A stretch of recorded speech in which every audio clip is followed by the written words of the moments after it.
to ashen skin, molding to exquisite features, able to inspire lust in all who gazed upon her, but something with claws had ripped open her chest and plucked out her heart. Rathbone couldn't bring himself to accept, hoped, lure. Though he'd fought on the front lines for 21 straight days and nights without wavering, there'd been no one strong enough to fell him.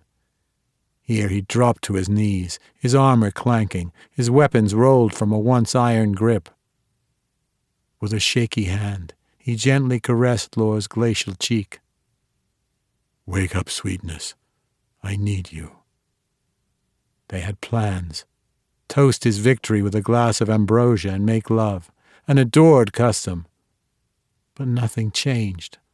Lore didn't regrow a heart as a deity of her capability should. She didn't smile with delight and coil her arms around him the way he so desperately longed. Didn't tell him not to worry because she was soon to make his dreams come true. "Wake up," he bellowed, his voice hollow and broken. "Your king has issued a command." They had agreed. He would fight until achieving victory, and they would rule this underworld kingdom together. Mere minutes ago, that victory had finally come. This was to be a time of celebration, not devastation. "I completed step 1 of our plan. You must wake." Minutes passed in silence. The storm continued to rage, but she never revived, never responded.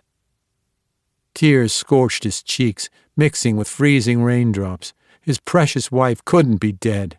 She was the mate chosen for him by fate, and he required her. He'd accepted it at their first meeting, when she'd oh so sweetly requested his aid. "Lore, please," he croaked.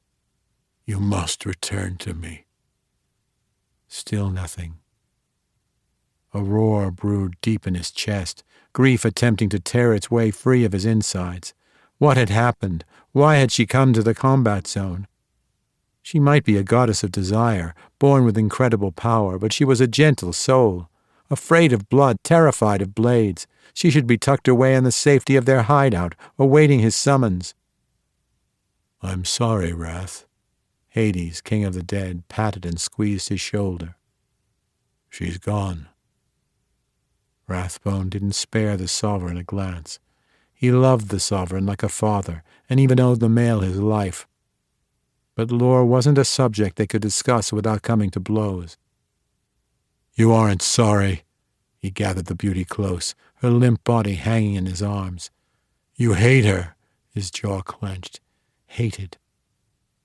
"True, but I love you." That he knew. Again and again, Hades had proven the truth of his claim.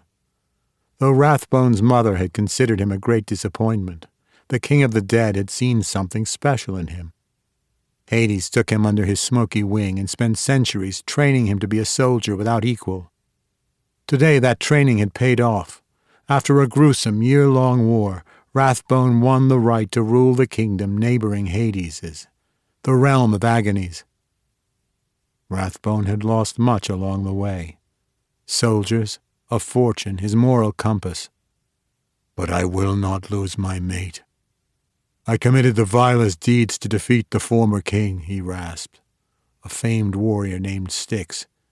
"His land is now my land. The palace he built is mine to lay at the feet of my wife, so that is what I will do." Rathbone's volume grew until his speech overshadowed the newest clap of thunder. Hades swiped his fingers over an increasingly frustrated expression. "You wed her, yet you maintain a stable of 100 mistresses. Why is this lone female so important?"